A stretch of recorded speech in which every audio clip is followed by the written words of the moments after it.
రామ్ టాక్‌కి తిరిగి స్వాగతం. రాజకీయ నాయకులకి సెన్సిటివిటీ బాగా తక్కువ. అదే ఎవరన్నా మిగతా వాళ్ళు సమాజంలో అయితే ఏదైనా తప్పు చేస్తే బయటకి రావటానికి సిగ్గుపడతారు. నిజంగా మొహం చాటేస్తారు. పర్టిక్యులర్‌గా జైలు లాంటి జీవితం గడిపారనుకోండి, అస్సలు ఇంటిలో నుంచి బయట కాలు గూడా పెట్టరు.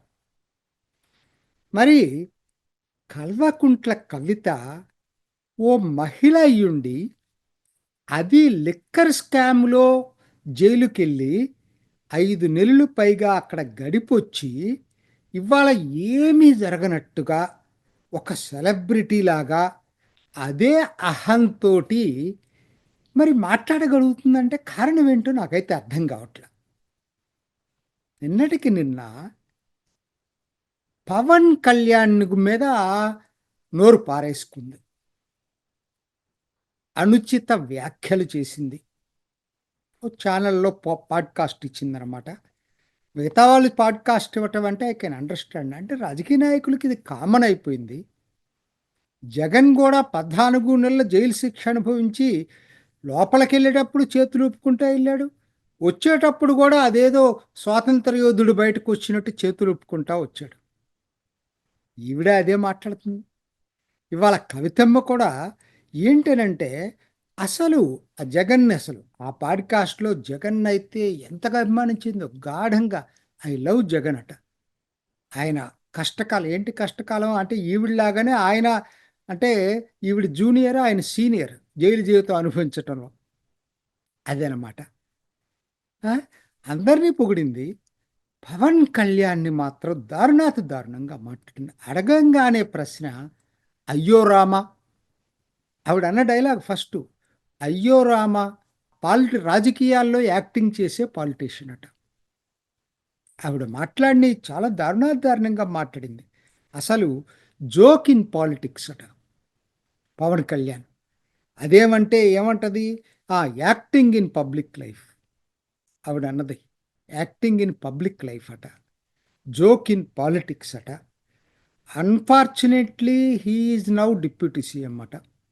Unfortunately. Hmm. Not a serious politician.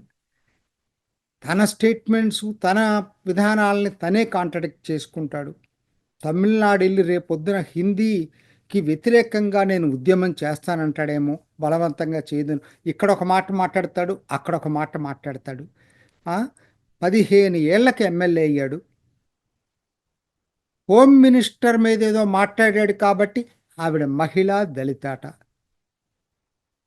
అసలు ఇలా ఆవిడ అసలు ఫస్ట్ నాకు అర్థం కాని పాయింట్ ఏంటంటే, ఆవిడకున్న నైతికత ఏంటండి పవన్ కళ్యాణ్ విమర్శించడానికి?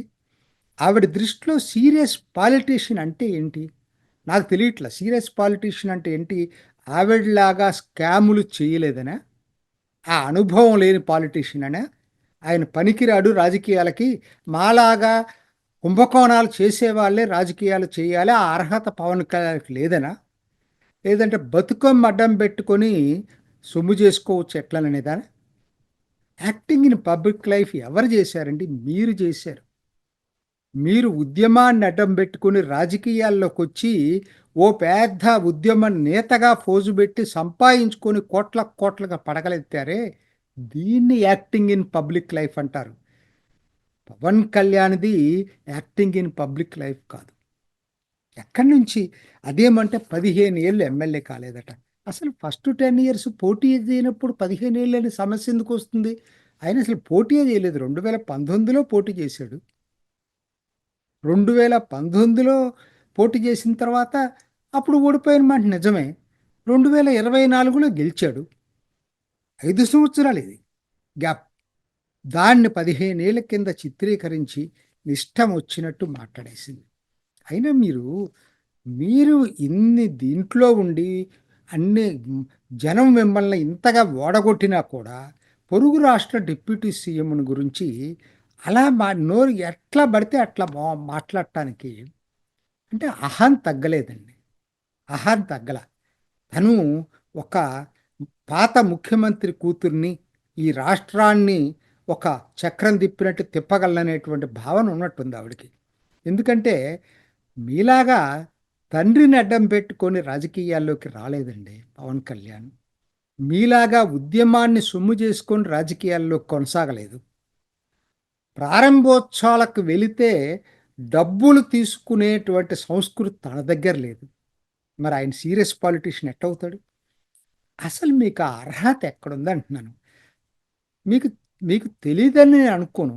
ఆయన సినిమా నటుడు, అంత టాప్ హీరో అయినా కూడా ఆయన ప్రకటనలు చేస్తే కోట్లు ఇచ్చేవాళ్ళున్నారు. కానీ సిద్ధాంత నిబద్ధతతోటి అడ్వర్టైజ్మెంట్స్‌కు దూరంగా ఉన్నాడు. సినిమాలకే పరిమితమైతే ఎంతో లగ్జరీ లైఫ్ ఉండేది. ఇలా ఇవాళ ఏం కర్మ బట్టి అడవులు, ఆ బురదల్లో, వాగుల్లో, మట్టి రోడ్ల మీద తిరుగుతున్నాడండి. మీరు రాజకీయాల్లో డబ్బులు సొమ్ము చేసుకుంటే పవన్ కళ్యాణ్ డబ్బులు పోగొట్టుకున్నాడు. మరి సీరియస్ పాలిటీషియన్ కాదు కదా! అందుకే ఆయన సీరియస్ పాలిటీషియనా కాదా మనకు తెలీదు. జనం చెప్తున్నారు ఇవాళ. ఆయన పంచాయతీరాజ్ అసలు రాష్ట్రం మొత్తం మీద అన్ని శాఖల కన్నా ఎక్కువ మంది సిబ్బంది ఉన్నటువంటి శాఖ పంచాయతీరాజ్. గ్రామీణాభివృద్ధి, జల జలజీవన్ మిషన్, పర్యావరణం, అటవీ శాఖ, ఇన్ని శాఖలు సమర్థవంతంగా నిర్వహిస్తున్నప్పుడు మరి ఆయన సీరియస్ పాలిటీషియన్ కాదమ్మా. అంటే కారణం ఒకటే, ఆయన ఆయనకి అర్హత లేదు. కుంభకోణాలు చేస్తే కదా అర్హత వచ్చేది. ఆ అర్హత లేదు. అది మీ భావన అది అయ్యి ఉంటుంది. నాకు తెలియదైతే. మరి అదేమంటే లెఫ్ట్ టు రైటు, చేగు వీరాటు కాషాయ వస్త్రాలట. మీకొచ్చిన నష్టం ఏంటమ్మా? ఆయన జనం కోసం నిబద్ధత ఉందా లేదనేది కొలబద్ద. జనం, ఆయన సిద్ధాంతం జనం సిద్ధాంతం. జనంకి సేవ చేయాలనే సిద్ధాంతం. ఇవన్నీ అటు నుంచి ఇటు నుంచి వాళ్ళ స్వార్థం కోసం అయితే ఆయన ఎప్పుడు ఏ రోజు చేయలేదు. సో ఇవాళ మీకు వచ్చినటువంటిది మీలో లేనిది తనలో ఉన్నది ఏంటంటే ఆ జనం కోసం ఆ నిబద్ధంగా పనిచేయటమే. మీరు అనుకోవచ్చు పవన్ కళ్యాణ్ విమర్శిస్తే నా పాపులారిటీ పెరుగుతుందని. ఒకనాడేమో కవితమ్మ, ఇవాళ కాదు. ఒకనాటు పవన్ కళ్యాణ్కి ఇప్పటి పవన్ కళ్యాణ్కి ఎంతో తేడా ఉంది. ఇవాళ నేషనల్ హీరో, సనాతన ధర్మ వారియర్కి ఆరాధ్య దైవుడు. వారియర్స్ అందరికి కూడా ఎలా అనకూడదు. సూర్యుని మీద ఉమ్మేస్తే ఏమైద్దమ్మా? అదే జరిగింది.